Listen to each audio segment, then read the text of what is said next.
sai da aka rubuto mana takarda cewa muna wulakanta mata a Hizba. Saboda haka an tura wa ƙasar Faransa, an tura Majalisar Ɗinkin Duniya. Wanda zai tura abin sai ya bugo min waya daga wata ƙasa, ya ce ga rahoton da aka rubuto daga ƙasarku ana cewa kun hana mutane su sakata su wala. Muka ce ba mu hana kowa ya sakata wala ba, mun hana wulakanta addini ne da karya doka.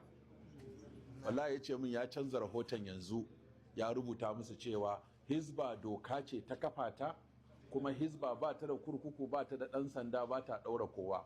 In ta kama mutum kotu take kai shi, duk wanda ka gani a kurkuku alkali ne ya ɗaure shi, ba Hizba ba. Hizba dokar da ka karya za ta kama ta je ta karanta wa alkali wane ya karya doka kaza.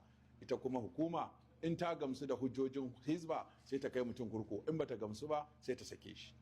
So da ya canza rahoton ya ce komai is in order, ya rubuta musu. Kaga amfanin kafafen yada labarai kenan. Kuma